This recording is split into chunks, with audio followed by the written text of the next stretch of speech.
We're going. Can you believe we've been doing this for 4 weeks already?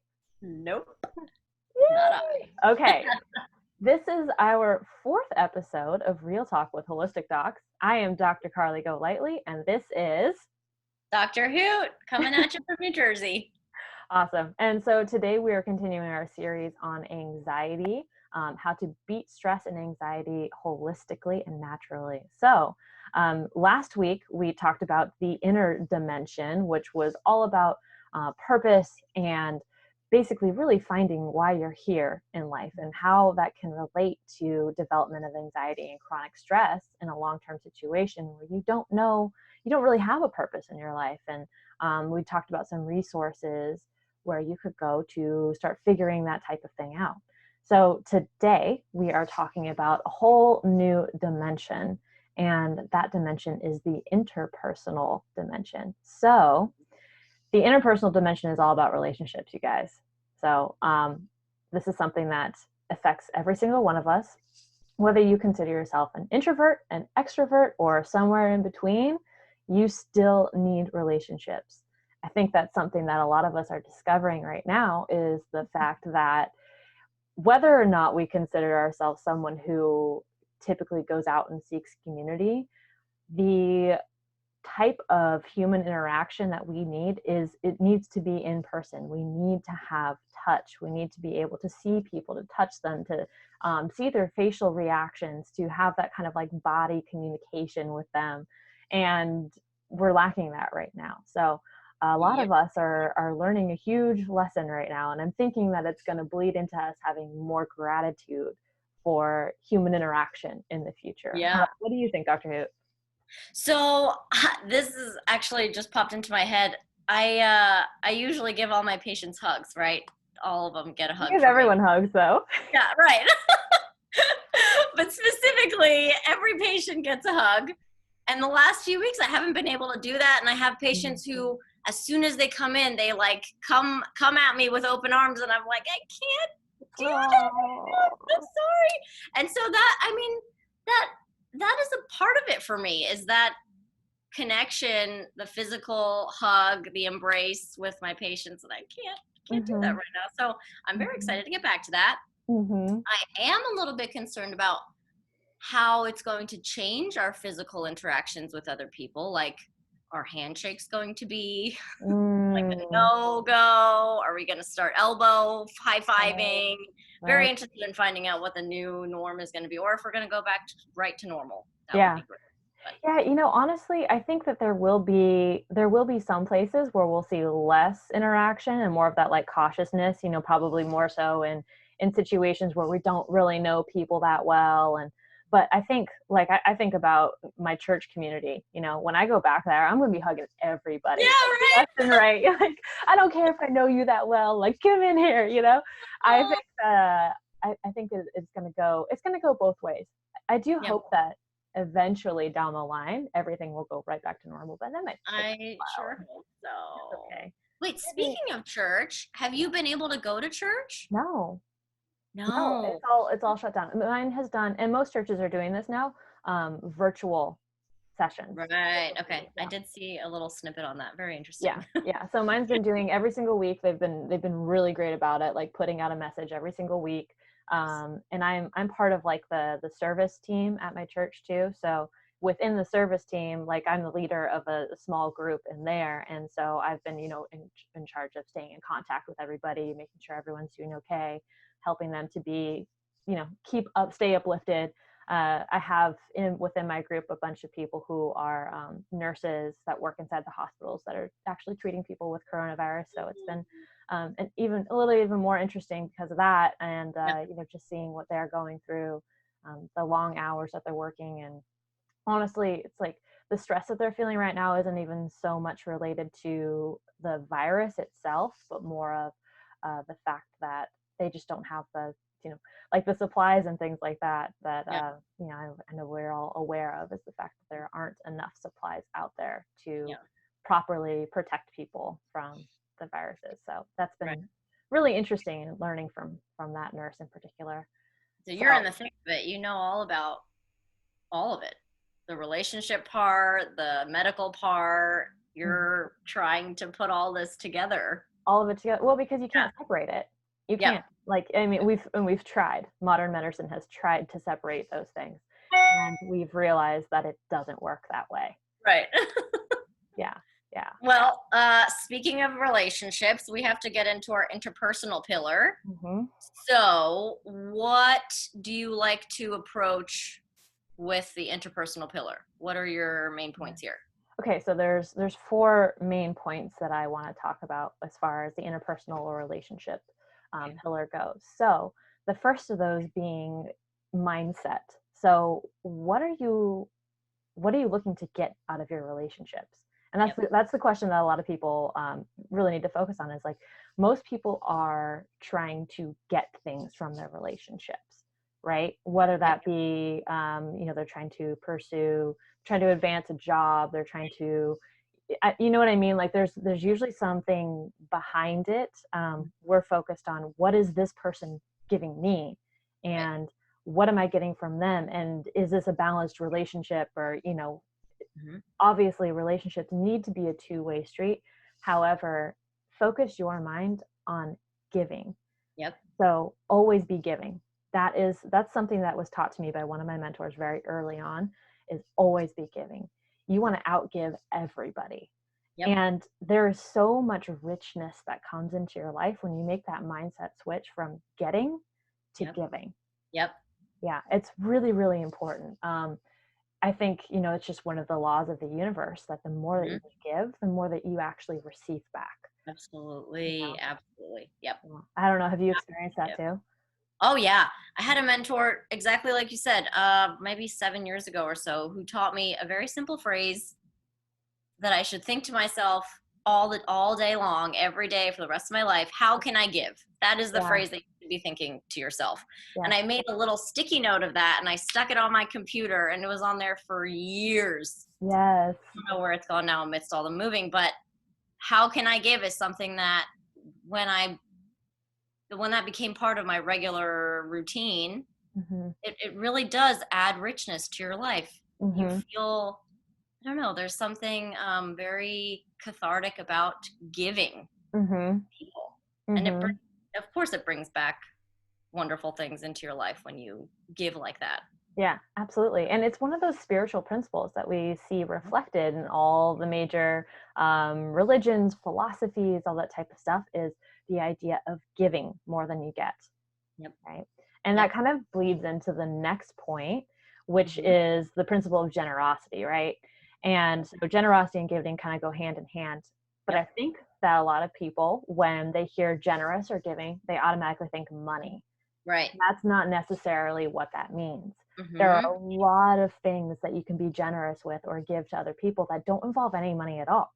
Right. They don't cost you anything. Right. Some of those things are your time, your unique skills and abilities. So, like, Hmm. what are you really good at? What's something that you can do that no one else can do? Hmm.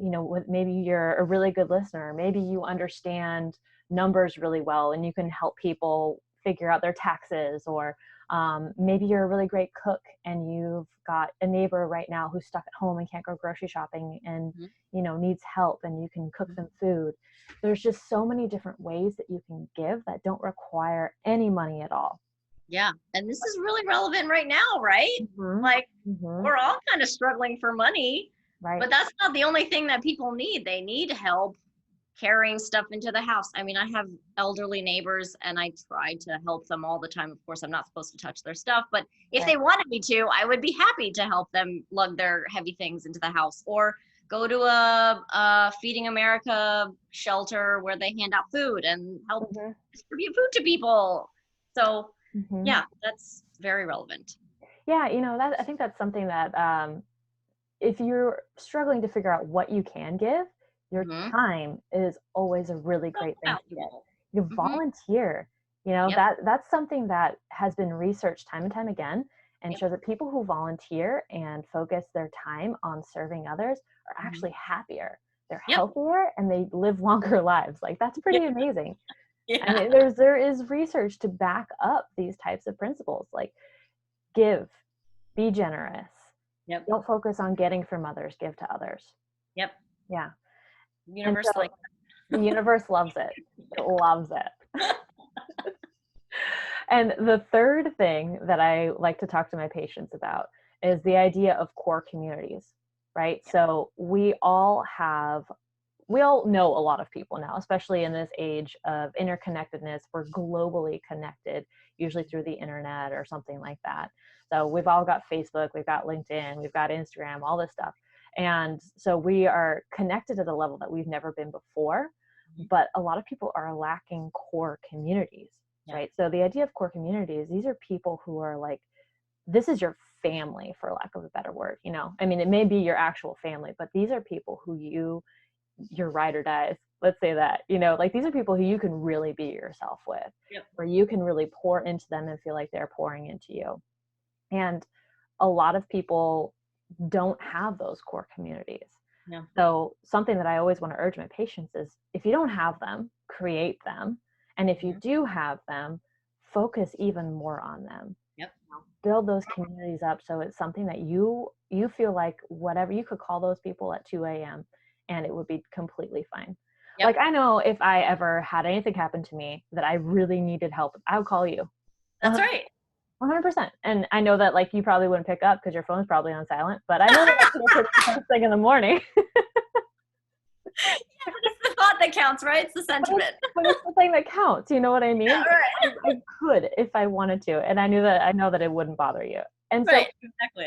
I'd love it. yes. And so, honestly, take some time.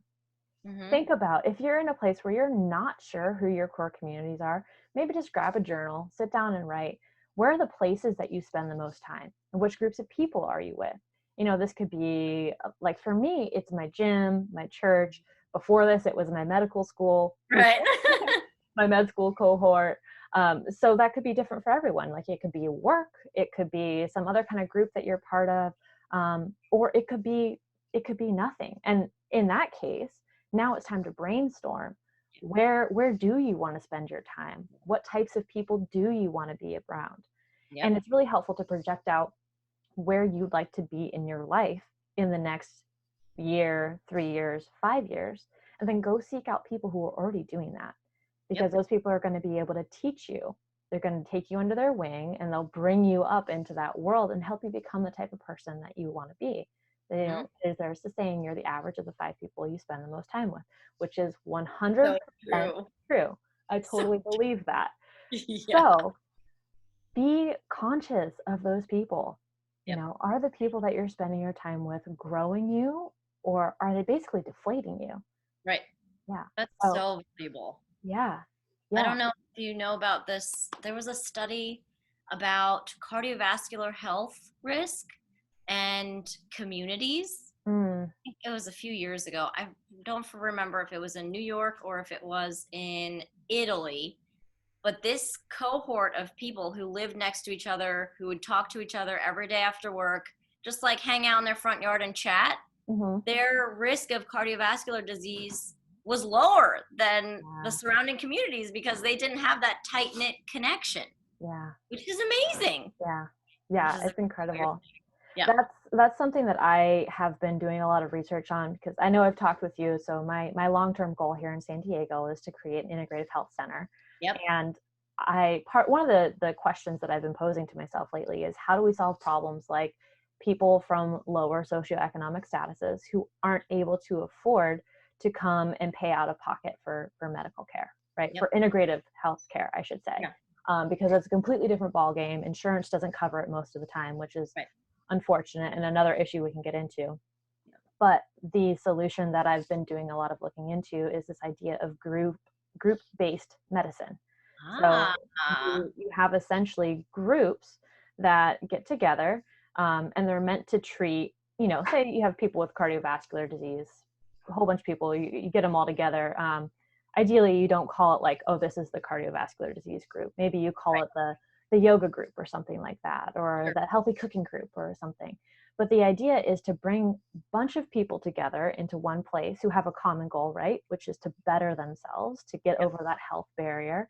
And while you're treating those health barriers, at the same time, you're also treating loneliness. You're that's bringing people lovely. together.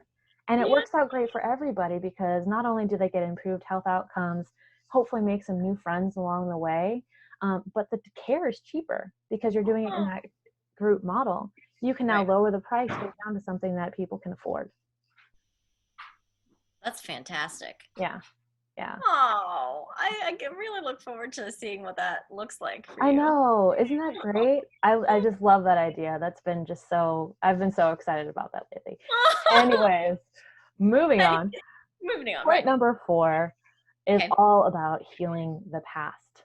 So, So the right. past is something that needs to stay in the past. Yep. But that's not the reality of how most of us address it. Most of us bring the past into the present and then project it into the future as well, Yeah. which is a very, very dangerous way to live. And Right. trust me, I've done it. I think we've all done it. Yep. This Sure is have. honestly, this is probably some of the most important work that you can do, Mhm. if your intention is to be present and live fully in this moment. Because if you're constantly have your mind focused on the past, you're constantly going to be projecting past hurts, past traumas, past whatever onto your current situation and the people in your life. Yep. So the thing that you need to learn as far as it goes with your relationships is forgiveness. Mhm. I mean, and it's a funny Yep. because it's this little word like just gets thrown around like, oh, forgive, whatever. Right. And it is so hard. It's so It's difficult. so Yeah. hard. Right. Yes. It is incredibly challenging. And I find that I have to do it again and again and Yeah. again and again Yeah. every single day. Yeah. And it's important to remember that forgiveness is a choice. Mhm. It's not something that you just do and then it's done Mhm. forever. It's kind of like love. The people that you love, you choose to love them even when they're being unlovable. Mhm. You may not Yeah. always like them, but you love them. Love is a choice. Right. Forgiveness is also a choice. Yeah. And remember that holding a grudge against someone is like drinking poison and expecting them to die, right? Oh, wow. It's worse for you than it is for them because most times the people that we're holding grudges against or not forgiving, they don't even know. Yep. They have Right. no You have no idea. idea. Yes, It's hurting you more so exactly. than anyone else. Yep. It's hurting you, and that's because you're now carrying these grudges and these Mhm. things that is affecting your life now Mhm. more than it does their life. It affects your decisions, it affects your relationships, it affects the opportunities that you take, it affects the way that you see the world. Yeah. So Yeah. forgiveness And is so oftentimes important. that can be part of a story that you just told yourself Mm-hmm, that happened to you in the past. mm-hmm. And you're still holding on to that story and it's still harming you. And you have the choice, like you said, to change that narrative in your brain Yes, and let it go and yes, forget the story and just forgive and forget and move on because exactly, it's better for you that way. exactly. And Yeah. also, don't forget to include yourself in Yeah. that too. It's not always about other people. Yep. Your relationship with yourself is Yep. very important, and you have to forgive Correct. yourself for things that have happened in the past too. Oh man, can you say that like 3,000 more times? Because that is so brilliant. 3,000 more times would be that would take up a lot of this podcast. Yeah, we don't have time for that. I think people would get bored. Yeah, I think so. But then it might sink in, really. Yeah, right, exactly. Yeah. So just to reiterate the 4 things about in the pillar of interpersonal as far as Mhm. it pertains to anxiety. Okay, so setting your mind on giving, not getting. Number 1. Yep. Number 2, be generous with your time, your money, your unique skills and abilities. Yep. Number 3, create core communities. Mm-hmm. And number 4, heal past traumas and learn forgiveness. And that's it. And don't forget, if the trauma has to do with yourself, Do you got not to forgive forget to yourself include, too. right. Do not forget to include yourself in that equation as well. Right. Absolutely. Yeah. That was lovely. Yes, that's a good one. So I think honestly, this is a really important one. it is. And I think I can't decide if this one or last week's is more difficult, would be more Mm, for people to do. that's a I'm good trying question. to I decide. think it I depends don't on where know. you are in life. Yeah, right. Exactly. Oh, I perfect. think all of them are going to be different for everybody. We each have I find, there are different pillars. There are different points in my life where each of these pillars has been more challenging. And I think that reigns true for just about everyone. Mm-hmm. So with that, that concludes today. So I am Dr. Carly Golightly. You can find me at Holistic Fit Doc. And if you found any of this interesting today, you can head over to my website, drgolightlynd.com, and sign up to receive all 4 of the pillars delivered to your email inbox. You can also do the same thing on my Instagram at Holistic Fit Doc in the link in my bio. And Dr. Hoot, go ahead and tell them where you can find you. That's right. I'm found at holisticdrhoot.com and Holistic Dr. Hoot on Instagram and Facebook, or locally in Merchantville, New Jersey, if you want to make the trip all the way over here. All right, everyone. Thanks for joining us today. We Have a good will one. see you next time.